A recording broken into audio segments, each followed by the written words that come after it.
Gloire à Dieu, nous vous saluons dans le merveilleux nom de notre Seigneur Jésus-Christ. Merci de nous recevoir dans vos maisons. Je suis le pasteur Kala Makiese, Lifeline International Ministries. Gloire à Dieu. Église apostolique, église prophétique, église évangélique, église pastorale, église d'enseignement, centre missionnaire de formation. Gloire à Dieu. Nous avons commencé la fois passée sur un sujet qui est très important. Nous parlons du salut, mais dans le salut, nous développons ce qu'on appelle la marche chrétienne. La marche chrétienne est un sujet très important. Pourquoi? Aujourd'hui, nous allons voir dans la marche chrétienne que dans nos églises actuelles, il y a certains chrétiens qui se comportent pire que les païens. Je reprends encore.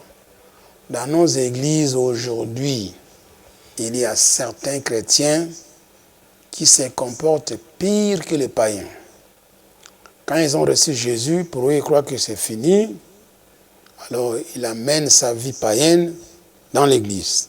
Je crois que l'Esprit Saint va me permettre de développer ça avec clarité. Nous appelons chrétien celui qui a reçu Jésus, bien les fidèles, les croyants.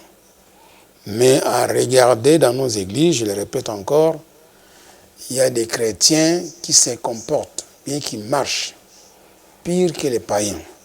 Ceux qui font dans l'église, même les païens ne le font pas. C'est honteux. Alors Jésus revient bientôt. Quel genre d'église qu'il va retrouver? Alléluia. Donc, je demande votre attention. Suivez-moi correctement et attentivement. Gloire à Dieu. L'homme qui a reçu Jésus, dorénavant, il doit marcher comme un chrétien. Mais il y a deux sortes de marches. Il y a la marche païenne, ceux qui ne connaissent pas Dieu. Selon 1 Thessaloniciens 4, verset 5, il nous dit ceci, les païens, sans vous livrer à une convoitise passionnée, comme font les païens qui ne connaissent pas Dieu. Voilà ce que font les païens. Ils ont une convoitise passionnée. Parce qu'ils ne connaissent pas Dieu. Alors ça ne doit pas être la même chose pour les chrétiens. Alors, il y a aussi ce qu'on appelle la marche chrétienne. La marche chrétienne pour ceux qui ont reçu Jésus, mais il y a un danger avec les chrétiens dans nos églises. Les dangers en soi, c'est quoi? Les chrétiens amènent un comportement pire qu'un chrétien. Je reprends encore. Parmi ceux qui ont reçu Jésus dans nos églises, il y a de ces chrétiens-là qui se comportent pire qu'un païen, alors qu'ils ont reçu le salut. Alors, vous allez dire, mais comment est-ce que tu peux dire ça? Ce n'est pas nouveau. Nous allons voir dans l'histoire de l'Église, nous allons nous rendre à Corinthe. À Corinthe, il y a eu des cas pareils. Aujourd'hui, on va voir l'Église de Corinthe, l'Église de Rome et l'Église d'Éphèse. Alors, je répète encore, pour la marche chrétienne que nous voulons inculquer à nos fidèles de l'Église. Actuellement, il y a des chrétiens qui marchent pire comme les païens.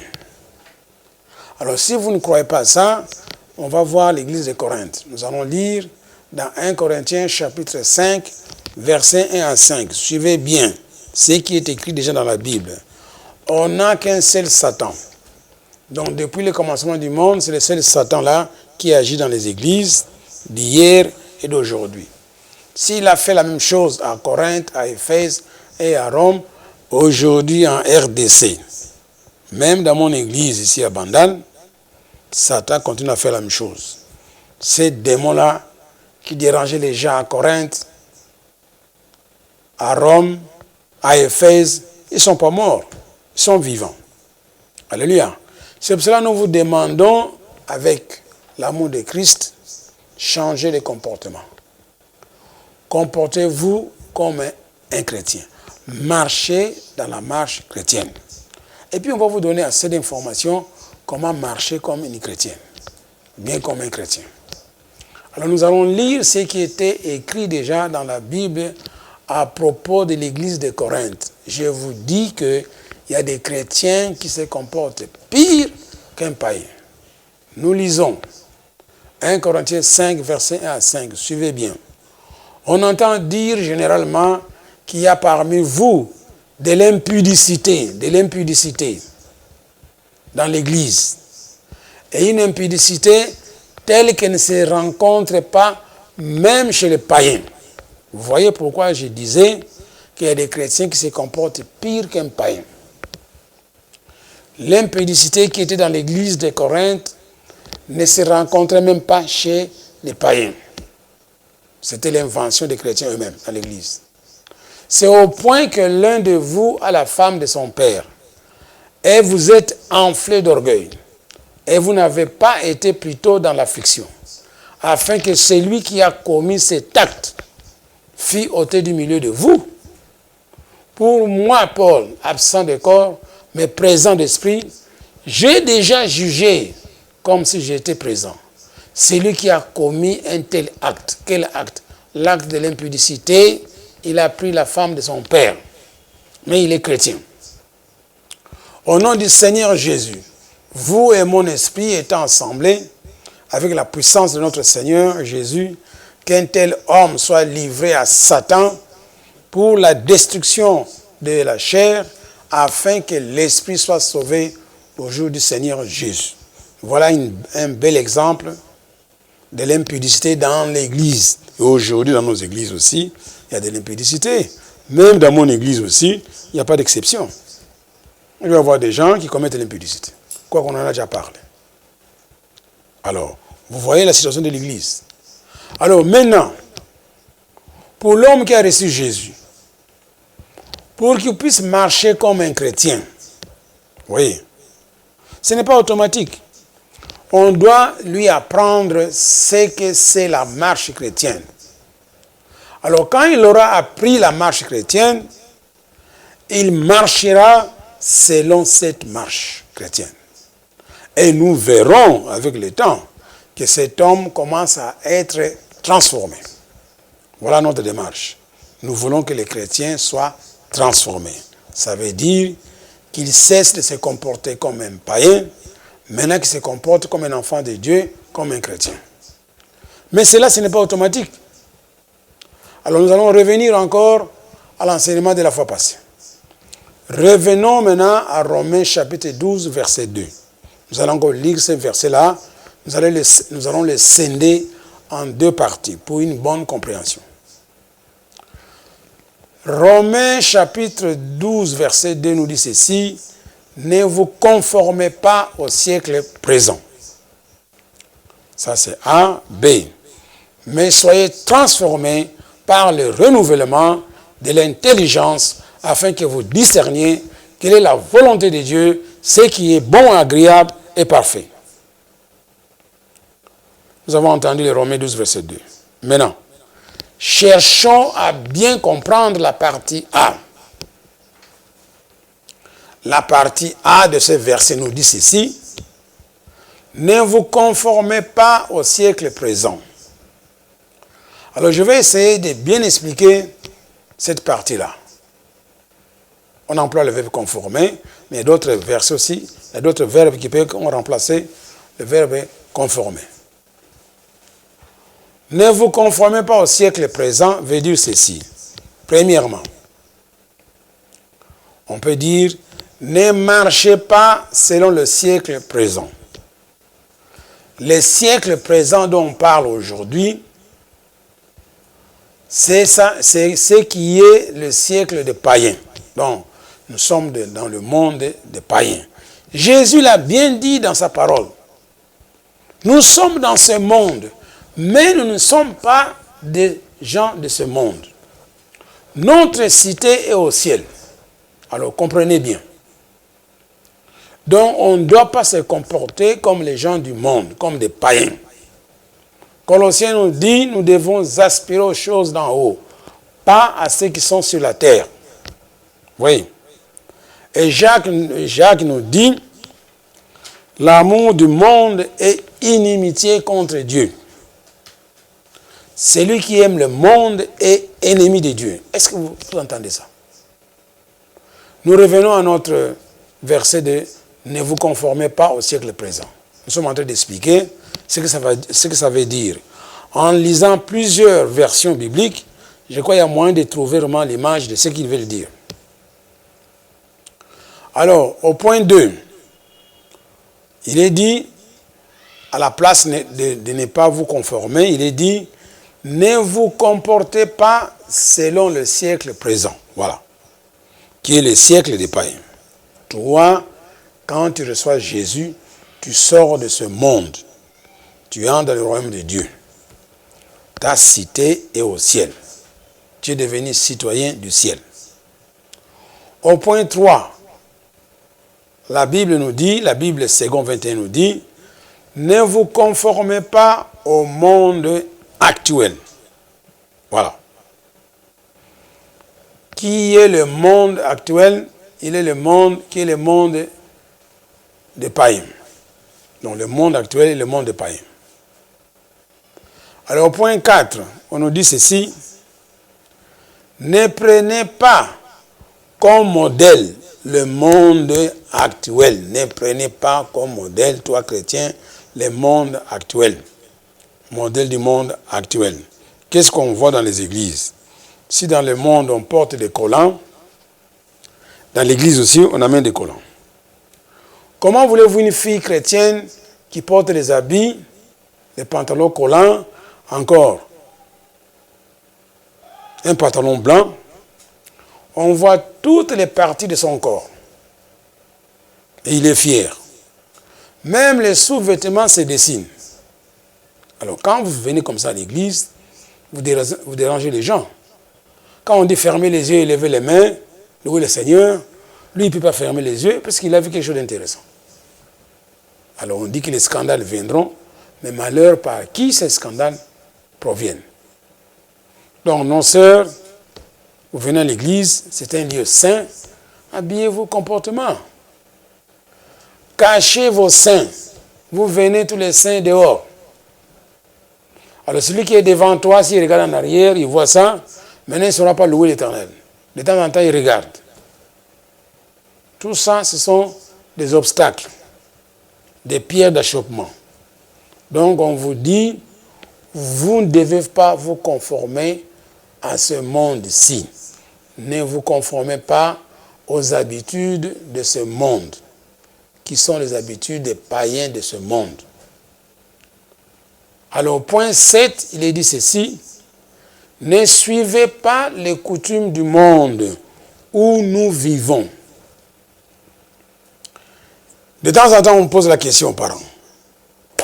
L'enfant a terminé l'école secondaire. Il passe l'examen d'État, on publie les résultats, et puis on met de la poudre, bien de foufou sur la tête de l'enfant. Vous voulez demander, pourquoi on fait ça? Ah, et vous savez, le côté. Dans ce monde ici, il n'y a rien, et ça, là, le côté. Tous les gestes qu'on fait, ils ont importance. Ça fait quand même quelque chose. Même pas aujourd'hui, mais demain. Donc, il n'y a rien qui soit neutre dans ce monde ici. On ne peut pas dire non, et ça, ça ne fait rien. Non, ça fait toujours quelque chose.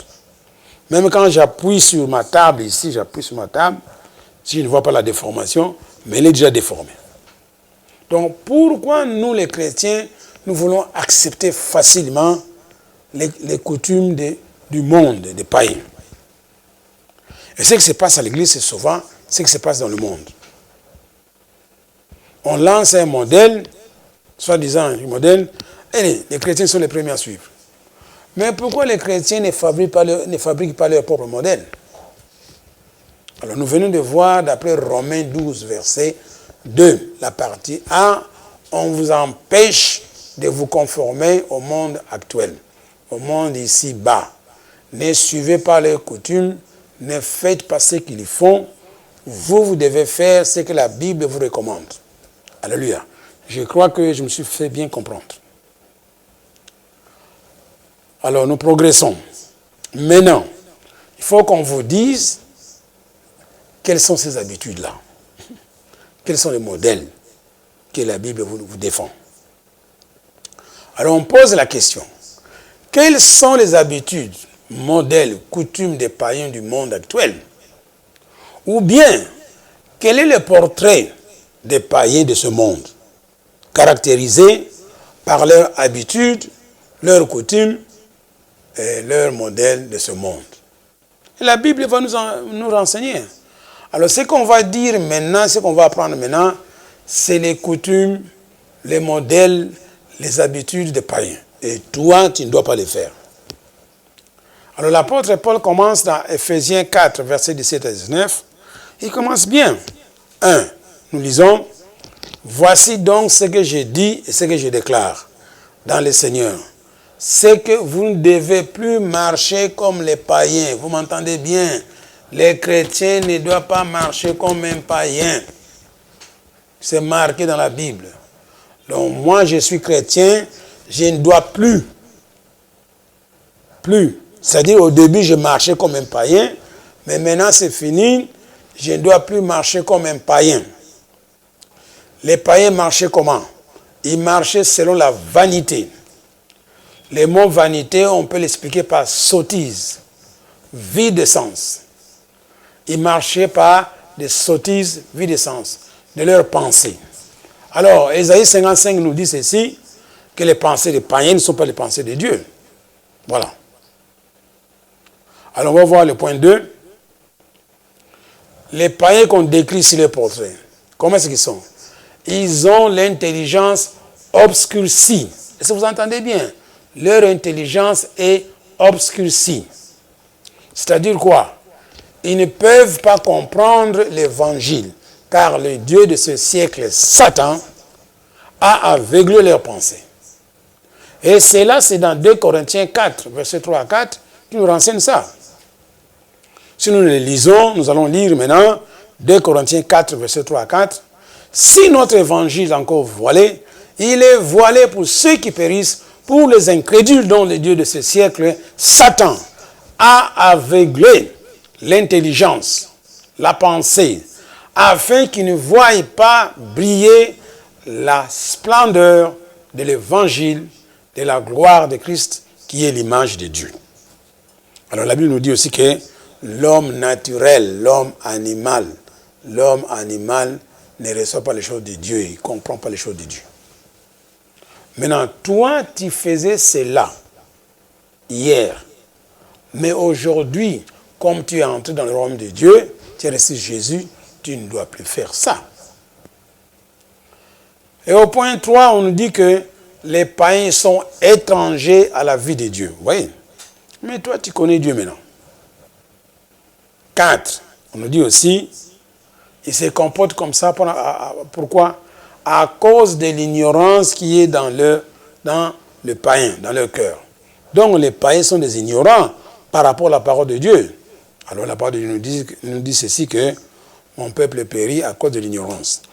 Les païens ignorants, mais toi, quoi que tu aies reçu Jésus, si tu ne fais aucun effort d'apprendre la parole de Dieu, de la confesser, de la méditer, de la mettre dans tes pensées, tu seras dans le royaume de Dieu, mais tu seras ignorant.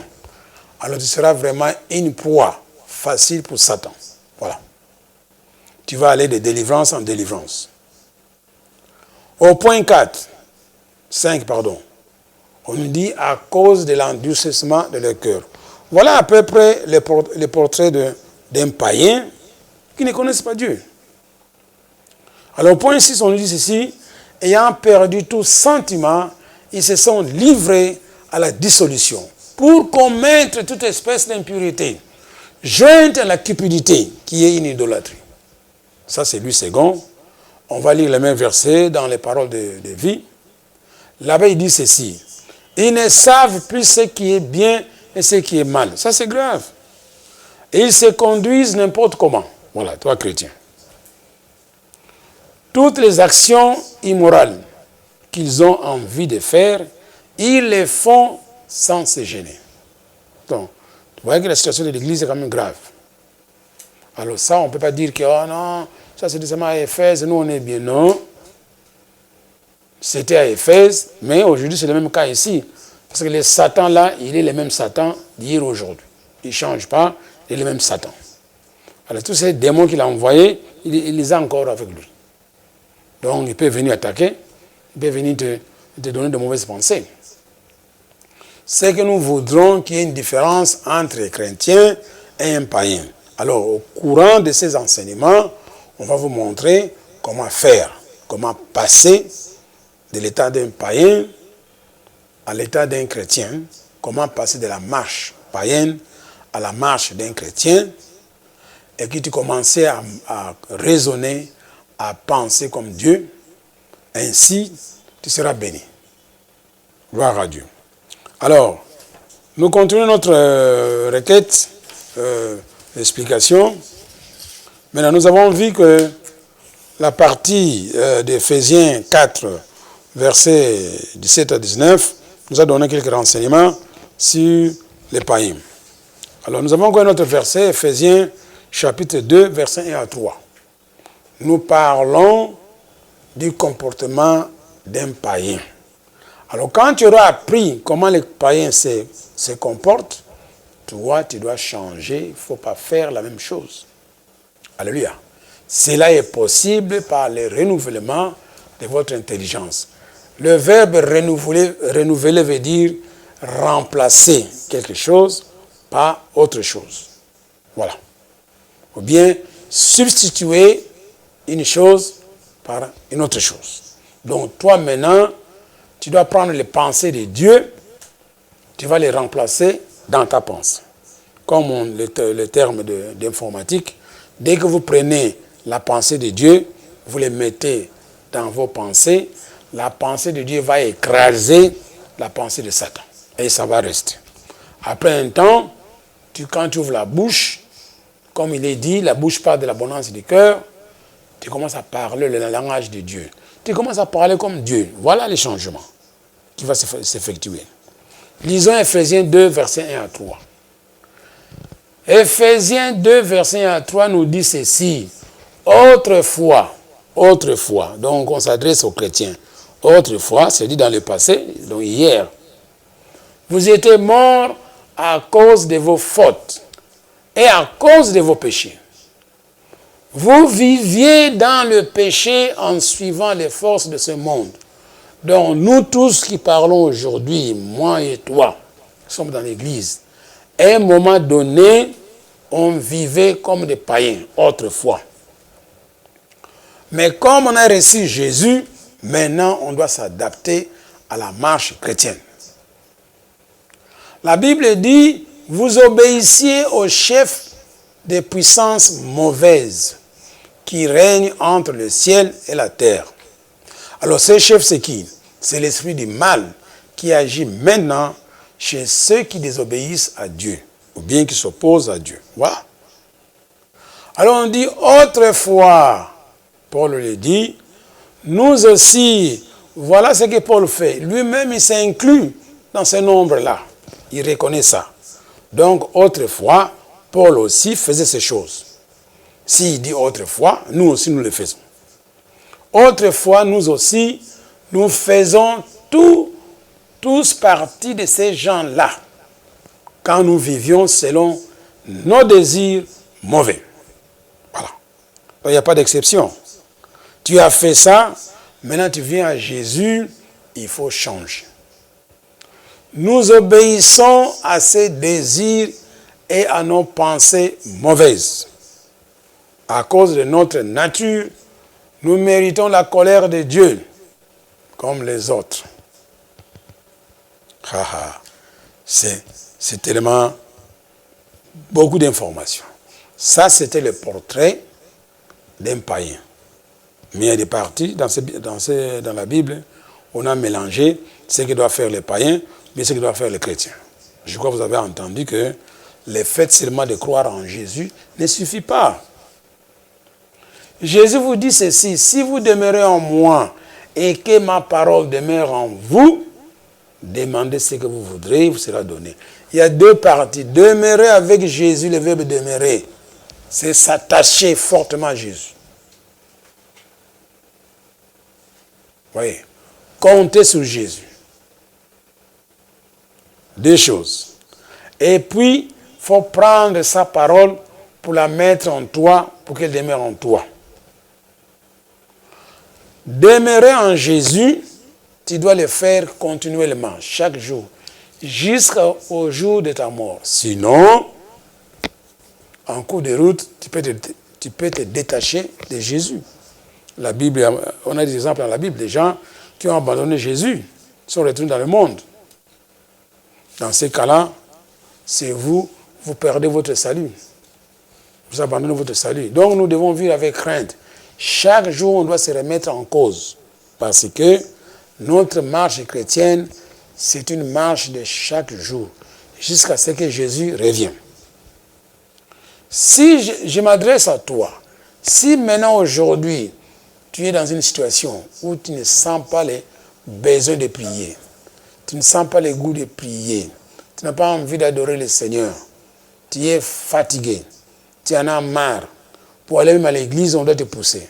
Donc faites attention. Je crois que tu commences à te détacher de Jésus. Alors maintenant, quand une branche se détache du tronc, qu'est-ce qu'on fait? On la brûle. Alors toi aussi, c'est la même analogie. Jésus a dit, je suis le cep, je suis le tronc. Vous les fidèles, vous êtes des branches. Alors, si la branche est sèche, on les coupe, on la brûle. Donc c'est la même chose. Si le fidèle se détache de Jésus, il sera sec, il va mourir, alors on l'envoie à l'enfer. Est-ce que vous me suivez?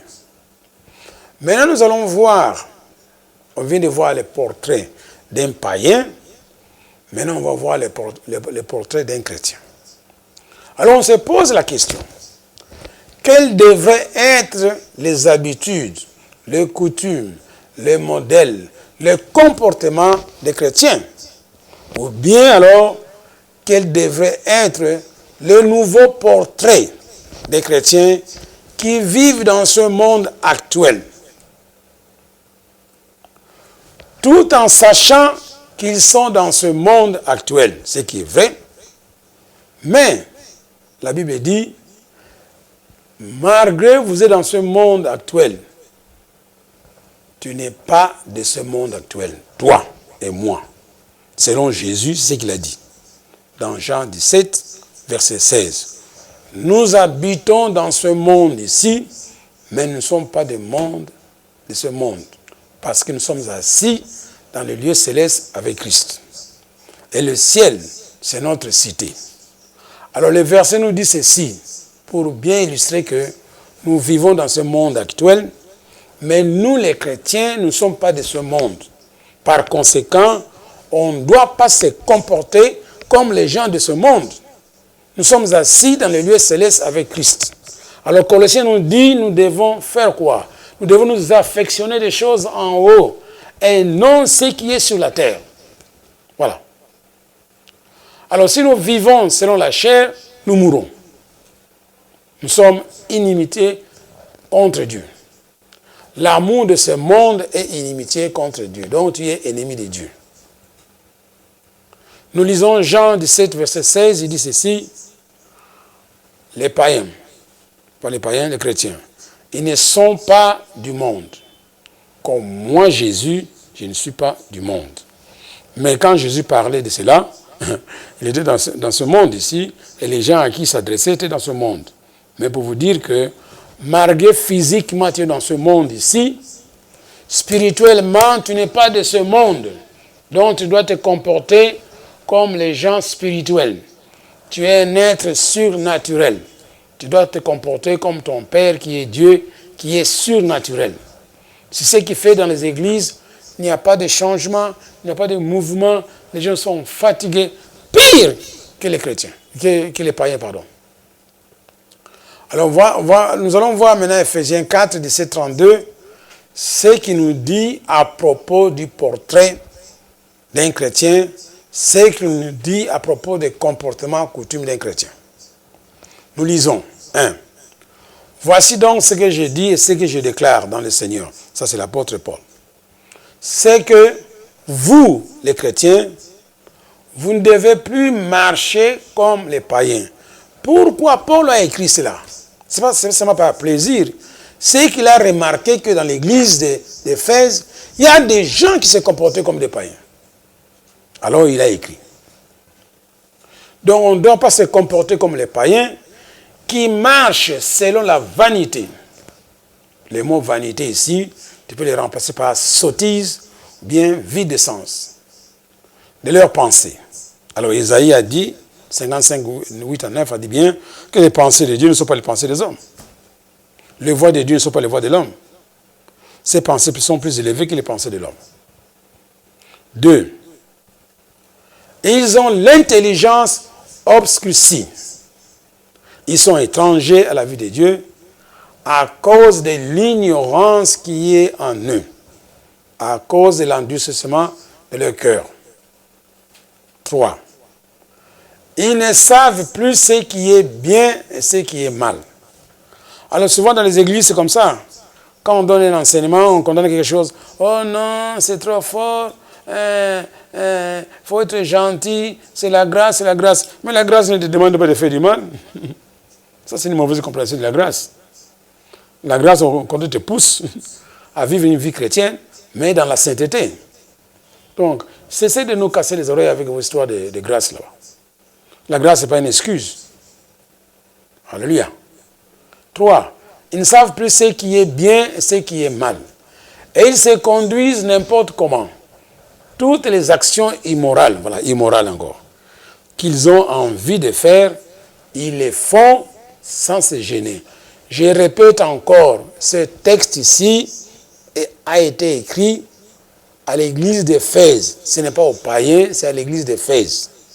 Donc si dans l'église d'Éphèse, il y avait de l'immoralité dans l'église, Satan étant le même chaque jour, depuis la fondation du monde, ces démons existent toujours.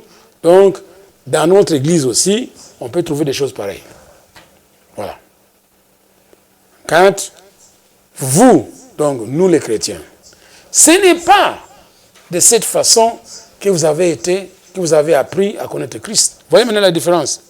Donc Paul s'étonne que nous les chrétiens, ce n'est pas de cette façon que nous avons appris à connaître Christ.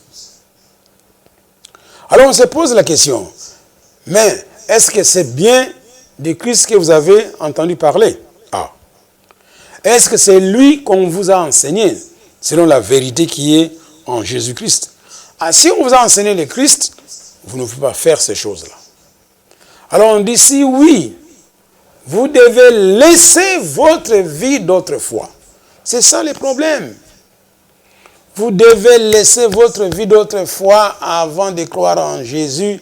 Tu avais ta petite vie là-bas, qui est la marche des païens que tu as menée tout le temps. On te dit aujourd'hui, tu as cru en Jésus, tu dois abandonner ta vie d'autrefois. Laissez cette vie là-bas, apprenez une nouvelle vie, la nouvelle marche chrétienne avec Jésus. Les Écritures sont claires. Avant, on vous dit, vous étiez plein de désirs trompeurs qui vous détruisaient. Bon, maintenant, aujourd'hui, vous avez écrit en Jésus, ne mentez plus. Eh bien, ce que vous étiez avant, vous entendez bien. Donc, il y a deux situations. Il y a deux périodes de temps. Avant et après. Autrefois et aujourd'hui. Il faut vous en débarrasser comme d'un vieux vêtement. Ton comportement d'hier, là-bas, quand tu étais païen, aujourd'hui, tu es devenu chrétien, tu dois te débarrasser de ce comportement-là comme un vieux habit que tu portais. Alléluia. 7. Comprenez les choses d'une façon nouvelle, selon l'Esprit de Dieu. Et comme si vous mettiez un vêtement neuf. Devenez une personne nouvelle.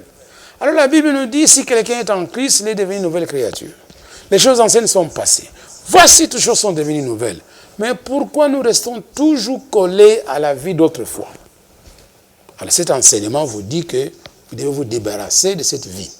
Vous devez décoller maintenant dans une nouvelle vie. Vous allez devenir une nouvelle personne qui est créée comme Dieu le veut. La vérité la rend juste et sainte. 9. Alors, ne mentez plus. On n'a pas dit ne mentez pas. Ne mentez plus. Ça veut dire que Paul reconnaît que avant de croire en Jésus, tu étais un spécialiste des mensonges. Tu mentais tout le temps. Tu respirais même les mensonges. Comme on dit que Satan est le père des mensonges, voilà. C'est lui qui était en toi. Quand il parle de mensonges, il parle de son propre fond. Voilà. Il profère. Donc maintenant, voilà ce qu'on nous demande comme un portrait d'un chrétien qui marche selon la voie nouvelle. Voilà ce qu'on demande aux chrétiens, quel genre de comportement. Cessez de mentir. Ne mentez plus. Cessez de mentir. Alors, il y a toujours moyen de demander à l'Esprit Saint de vous aider.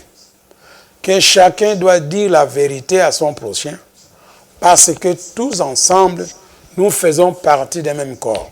Voilà. Quand vous vous mettez en colère, ne commettez pas de péché. Votre colère doit cesser avant le coucher du soleil. Ici au Congo, souvent c'est entre 17h50 et 18h15. Ne laissez aucune place en vous à l'esprit du mal. Bon, maintenant, c'est la même chose. Il ne faut pas donner accès au Satan. C'est vous qui laissez une place. C'est vous qui donnez l'accès à Satan pour vous attaquer. Et après, vous allez crier, vous avez besoin de délivrance. On peut te délivrer 1000 fois.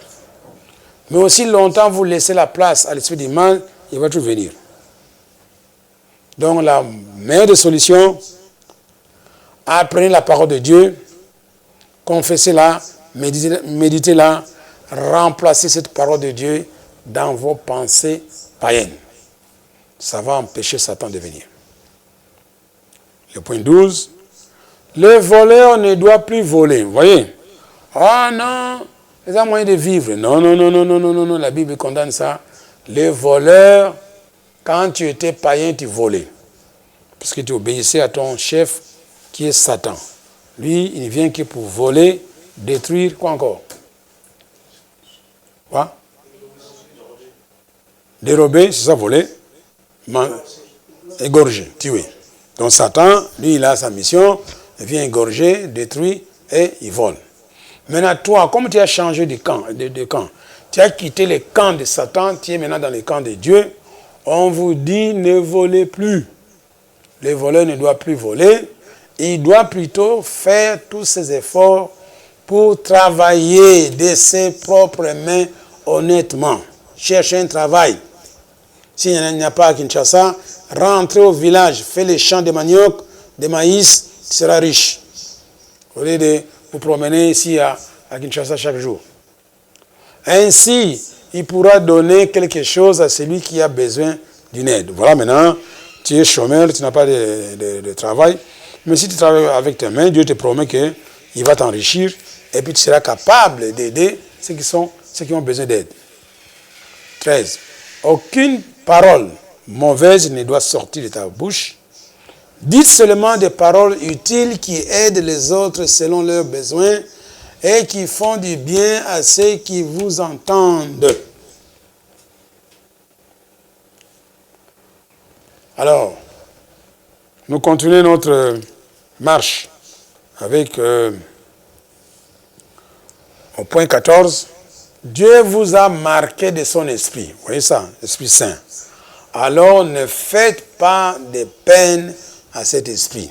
Comme on dit, n'attristez pas le Saint-Esprit. En effet, c'est lui qui vous assure, donc vous assure, ou bien l'Esprit Saint c'est comme une garantie en toi, bien un dépôt, qu'un jour Dieu vous libérera complètement de vos péchés. Ne gardez pas dans votre cœur le mal qu'on vous a fait. Donc ne soyez pas rancunier. Un chrétien ne doit pas être rancunier. Ne vous énervez pas, ne vous mettez pas en colère. Faites disparaître de chez vous les cris, les insultes, le mal sous toutes ses formes.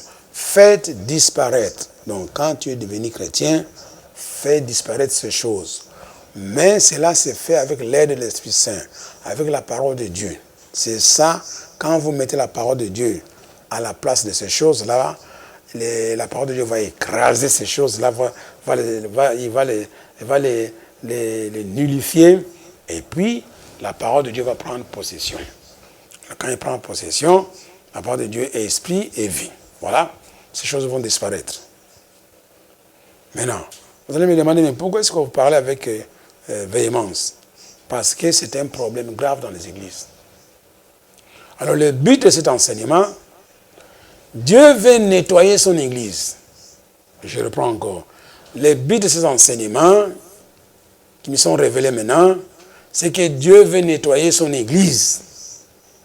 Car Jésus revient bientôt. Je reprends encore. Jésus revient bientôt. Il doit trouver son église comme il l'a laissée quand il est parti. Bien comme l'Esprit Saint est venu le jour de Pentecôte pour commencer l'église. C'était une église vivante, triomphante, une église forte. Il n'y avait pas à ce moment-là tout ce qu'on vient de raconter. Ces choses sont venues après. Donc le but de cet enseignement, c'est pour t'expliquer que Dieu veut nettoyer son église. Je vous ai montré ce qui se passe dans l'église. Car Jésus revient bientôt.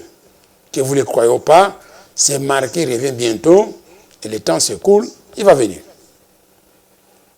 Car il y a des chrétiens dans nos églises qui mènent une vie pire que les païens. On venait de le voir. Alors Jésus ne veut pas trouver une église pareille.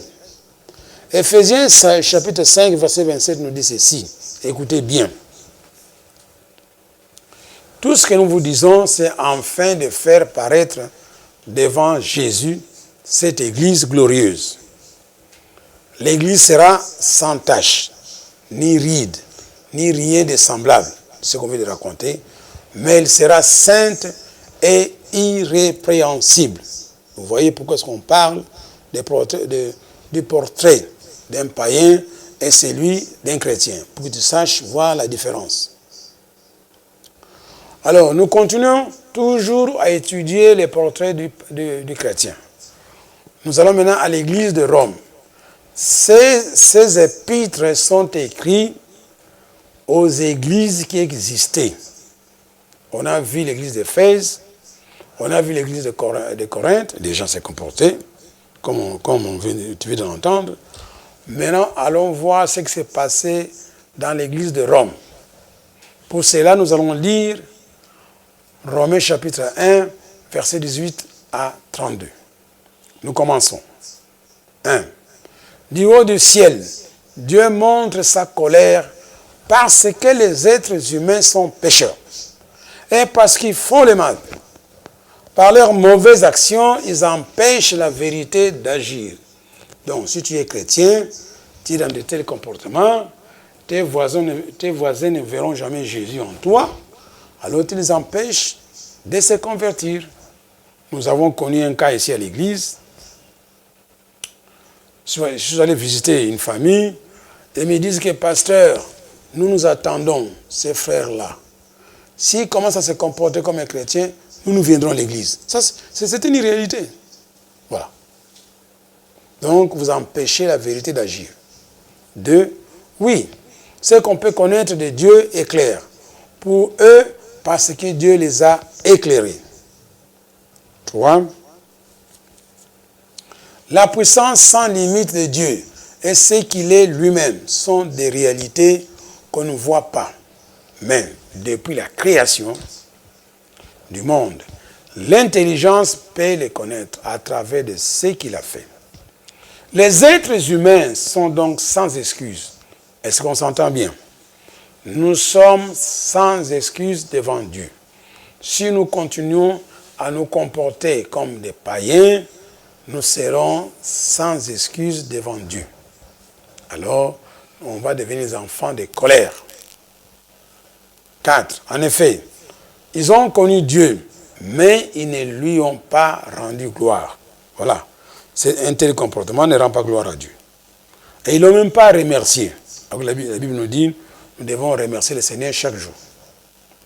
Pourtant, c'est ce qu'on doit faire pour Dieu. Voilà. Nous devons lui rendre gloire et le remercier. C'est ce qu'il demande.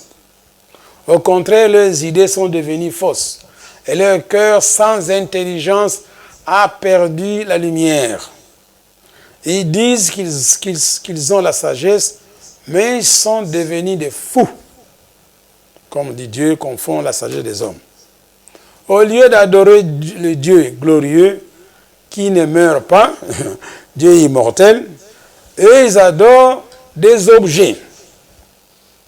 Il y a beaucoup de maisons, il y a des idoles. Ces objets représentent une personne qui est mortelle, qui doit mourir, ou bien des oiseaux, des animaux à quatre pattes et des serpents. Ta maison, tu es chrétien, tu veux orner ta maison, prier. Ne mettez pas des objets dont on parle maintenant. Ça n'honore pas Dieu. 7. À cause de cela, Dieu les a laissés faire les actions mauvaises qu'ils voulaient. Ce n'est pas Dieu qui leur dit de les faire. Eux-mêmes trouvent du plaisir à les faire. Alors Dieu les abandonne. Ainsi, ils salissent eux-mêmes leur corps de façon honteuse. À un moment donné, quand on grandissait, il y avait ce qu'on appelle la pudeur. Je ne sais pas si le mot existe encore, le mot pudeur. Les mamans se comportaient bien, ils s'habillaient bien, ils avaient une tenue correcte devant les hommes. Alors, paraît-il, il y a la civilisation qui est venue, qui a changé tout. En Europe, dans les années passées, du 19e siècle, 20e siècle, les dames portaient souvent des robes qui partaient de leurs pieds jusqu'ici. C'était les habits. En 1956, il y a quelqu'un qui a inventé les bikinis dans une île là-bas où on va se laver. Donc les bikinis, juste couvrir les seins et les bas-ventres. C'est fini. Le reste du corps est nu. On les appelle ça civilisation. Alors, les gens ont copié ça. Mais dernièrement, on avait eu ici 2 dames allemandes qui sont des chrétiens. J'étais étonné quand ils voulaient se laver dans la piscine. Les deux, l'autre avait une culotte qui allait jusqu'au genou, et puis une blouse qui couvrait tout son corps. L'autre avait un pantalon pour se laver. Il n'a pas laissé voir son corps. Pourtant, il venait de l'Europe. Alors ici, en Afrique, on ne fait que copier tout. Mais vous allez voir les gens qui commencent à marcher torse nu, des femmes. Je crois que j'en ai vu quelques-unes. Ils portent une chemise à partir d'ici jusqu'au milieu de ses cuisses. Donc on donne l'impression qu'il n'a rien. Et ça, on trouve ça normal. Les mamans trouvent ça normal. Avant que ta fille sorte, la maman, tu dois regarder la fille si ses habits sont corrects. Maintenant, on parle de viol. On parle de brutalité. C'est ça? Et le moment, votre tenue provoque les hommes. Alors, nous parlons toujours du portrait maintenant des chrétiens. Ce qu'ils doivent faire. Mais ce qu'ils ne doivent pas faire. À cause de cela, Dieu les a laissés faire des actions mauvaises qu'ils voulaient. Ainsi, ils salissent eux-mêmes leur corps de façon honteuse. Quand on n'a pas obéi à Dieu, on s'est rébellé. Bon, alors Dieu t'abandonne, il te laisse faire ton histoire. Mais sachez bien qu'à la fin, il va vous juger. 8. Écoutez bien. Ils ont remplacé le vrai Dieu par des faux dieux. Ils ont adoré et ils ont servi ce que Dieu a créé à la place du Créateur. Donc, ils remplacent ce que Dieu a créé, les arbres, les animaux, à la place du Créateur et ils donnent la gloire à l'idole. Comme vous savez, dans l'Ancien Testament, Moïse est parti dans la montagne voir Dieu, et Aaron est resté avec le peuple, ils ont demandé qu'on leur fasse un veau d'or, un animal qui serait leur Dieu. Voilà.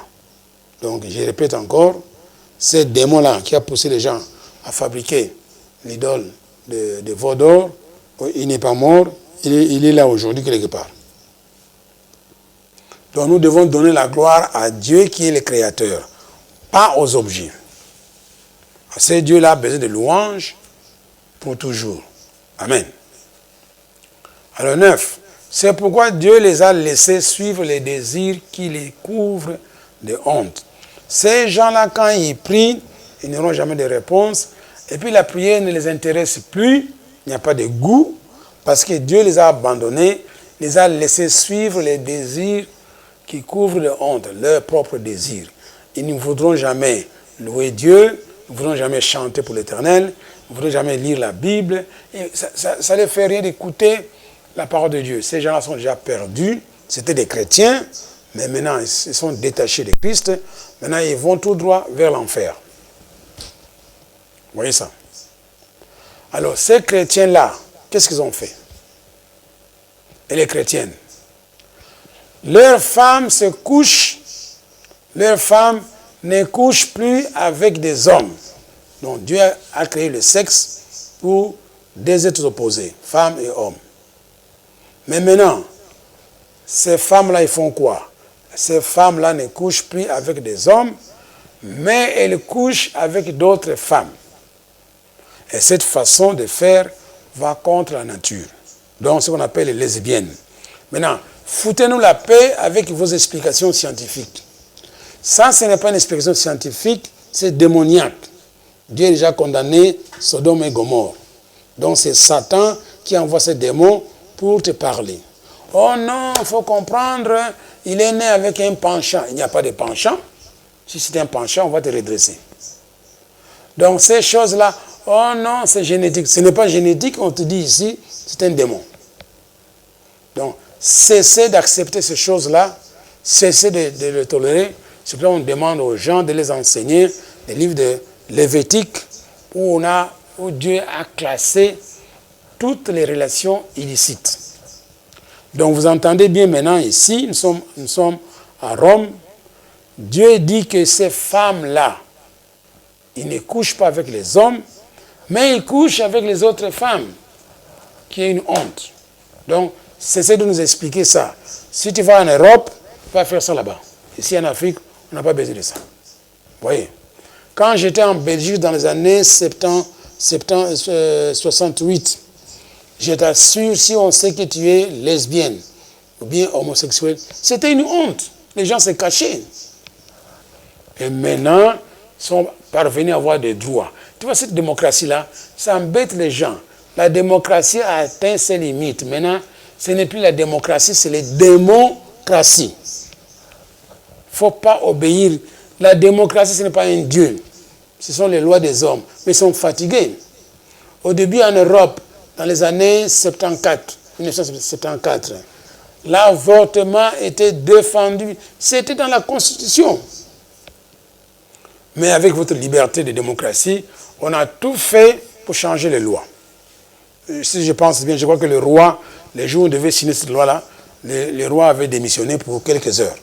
Il ne veut pas être responsable. Donc l'avortement, les homosexuels, les lesbiennes, les gays, ce sont des démons qui les commandent. Il n'y a pas une explication scientifique. Cessez de nous faire des bruits inutiles. Nous, on n'accepte pas ça. Et si tu es parlementaire ici au Congo, ne votez pas les lois pour les divorces. Ne votez pas les lois pour l'avortement. Ne votez pas les lois pour les lesbiennes et les homosexuels. Nous ne voulons pas avoir des marches des gays ici au Congo. On n'en a pas besoin, ce sont des fous. Nous voulons avoir une marche chrétienne. Voilà. Alors nous continuons. Ça, c'était la Bible condamne les femmes qui ne veulent plus coucher avec les hommes, mais qui couchent entre elles.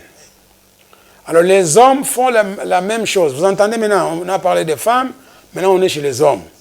Ils ne couchent plus avec des femmes, mais ils brûlent des désirs les uns pour les autres. ils couchent ensemble et c'est une honte. Paraît-il maintenant, pour avoir des postes dans le bureau, tu dois être gay. Alors, moi je te conseille, abandonne ces postes là-bas, mais ne faites pas l'homosexualité. Dieu va te récompenser, il va te donner un autre poste. C'est ridicule. Il faut protéger ton corps, non? Ainsi, ces gens-là, bien toi, vous allez recevoir vous-même la punition que votre conduite mauvaise entraîne. Comme ils n'ont pas voulu reconnaître Dieu, Dieu les a laissés suivre leur intelligence tordue. Et ils font ce qu'on ne doit pas faire. Voilà. Alors 11, on vous dit, comme ils n'ont pas voulu reconnaître Dieu, Dieu les a laissés suivre leur intelligence tordue et ils font ce qu'on ne doit pas faire. Et ils sont pleins de toutes mauvaises, de toutes sortes d'injustices. Ils font le mal, ils veulent ce qui appartient, ils veulent ce qui appartient aux autres. Ils volent. Et ils sont méchants, ils sont pleins de jalousie, ils tuent. Vous voyez maintenant des chrétiens qui sont impliqués dans la tuerie. Voilà, meurtre, à cause de l'argent. Donc on a presque un peu de tout dans les églises. Un chrétien qui tue un autre pour de l'argent. Alors si vous faites la politique, mon cher ami, soyez honnête. Ne prenez pas l'argent de sang. Ils se disputent dans l'église, à la maison. Ils trompent les autres. Ils agissent n'importe comment. Ils racontent des mensonges sur les gens. Voilà. Ça ne doit pas être les propriétés d'un chrétien. Ils disent du mal d'eux. Ils sont ennemis de Dieu. Ils insultent les autres. Ils sont orgueilleux. Ils se vantent. Ils trouvent tous les moyens pour faire le mal. Ce sont des chrétiens de l'église de Rome. Ils n'obéissent pas à leurs parents. Ils sont stupides. Ils ne tiennent pas leurs promesses. Ils sont sans cœur et sans pitié. Alors, 15, on nous dit, pourtant, ils connaissent bien les jugements de Dieu. Voilà maintenant. Comme on t'a abandonné à toi-même, tu es déjà jugé. Ceux qui agissent ainsi méritent la mort. Eh bien, non seulement ils font ces choses-là, mais encore, ils approuvent ceux qui les font. Alors, soyez prudents, mon cher ami. Ne perdez pas votre salut à cause des choses du monde. Maintenant, mon cher ami, la Bible vient de nous montrer la marche chrétienne, c'est-à-dire ce qu'un chrétien doit faire ou ce qu'il ne doit pas faire. Maintenant, c'est à toi de juger. Gloire à Dieu. Je crois qu'on va s'arrêter ici. Alors, je remercie le Seigneur pour cet enseignement. Toi qui m'as suivi, tu as entendu ce qu'on a lu et les références qu'on a données. Si aujourd'hui vous trouvez que vous êtes parmi ces choses là-bas, je t'encourage de te repentir aujourd'hui même. Il n'y a pas de salut pour cela, parce que tu as connu la vérité. Alors, il n'y a pas d'excuse. Jésus revient bientôt, il a besoin d'une église qui est sans ride, ni quoi. Église pure, glorieuse. Alors, toi, tu t'appelles chrétien. Si tu ne savais pas, je vous ai montré que ton comportement doit être différent des païens. Ce que tu faisais quand tu étais païen, tu dois absolument arrêter. Alors les jours qui viendront, on va vous montrer comment faire pour arrêter ça. Parce que bien on parle, comment faire pour arrêter ça. La Bible donne toujours des solutions. Alors, tu dois t'attacher. Demeurer en Jésus veut dire t'attacher avec Jésus. Tu vois, chaque jour, c'est une marche de chaque jour. Il y a un risque que tu te détaches de Jésus. Comme Paul l'a bien dit, lui il traite durement son corps de peur d'être quoi? Disqualifié après avoir enseigné les autres. Donc ne croyez pas parce que tu as reçu Jésus, ah j'ai mon passeport pour aller au ciel, et puis après tu rentres dans le monde, mon cher ami, tu te moques de Dieu. Quand tu es entré dans le royaume de Dieu, tu dois toujours te comporter comme un enfant de Dieu. Voilà. Alors maintenant, je vais prier pour vous qui m'avez suivi. Si vous avez un problème quelconque, comme on vous dit, venez nous voir, on peut vous aider. Ce que je viens de vous dire, ce n'est pas trop dur. C'est simplement la vérité. N'allez pas te plaindre. N'allez pas chercher des moyens. Alors, on vous dit la polygamie. Dieu est contre la polygamie. C'est-à-dire que Dieu n'a pas besoin que tu aies 2 femmes, si tu es chrétien. S'il y a des églises qui tolèrent ça, mais la Bible ne les tolère pas. Je crois qu'on a intérêt à suivre la Bible que les opinions des gens. Alors, je vous invite maintenant à cette prière-là. Vous avez entendu beaucoup de choses, qu'il y a une différence entre la vie d'un chrétien et la vie d'un païen, et que nous tous, nous étions des païens, on faisait des choses terribles là-bas. Comme aujourd'hui on a reçu Jésus, on doit changer. C'est pour cela que Romains 12, verset 2 vous dit, ne vous conformez pas. Donc, ne te comporte pas comme les païens. N'acceptez pas le mode de vie des païens. On doit changer. Alors je dis, je vous invite à fermer les yeux, nous allons prier. Gloire à Dieu, vous allez répéter après moi. Répétez, Seigneur Jésus, j'ai entendu qu'il y a 2 sortes de vie. Il y a la vie chrétienne et la vie des païens. Je reconnais, je me retrouve dans beaucoup de choses que la Bible me défend. Je l'ai fait en tant que chrétien, par ignorance.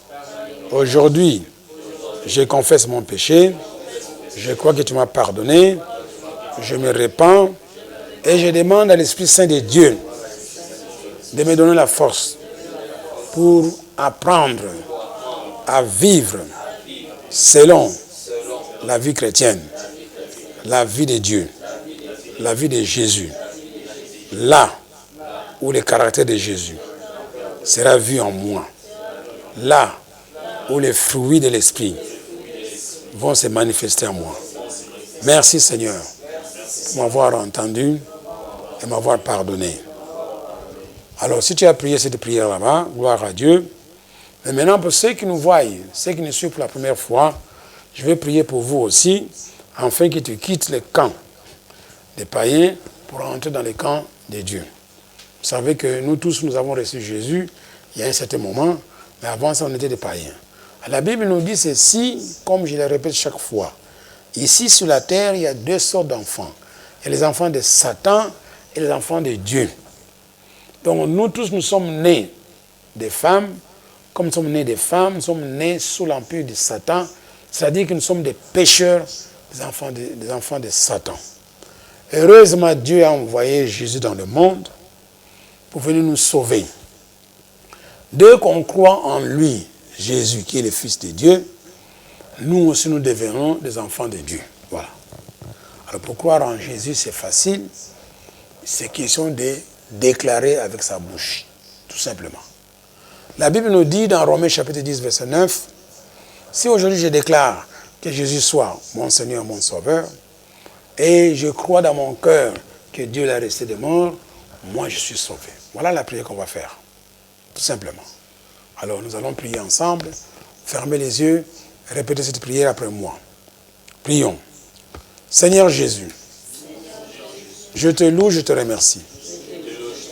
Aujourd'hui, je donne ma vie à toi.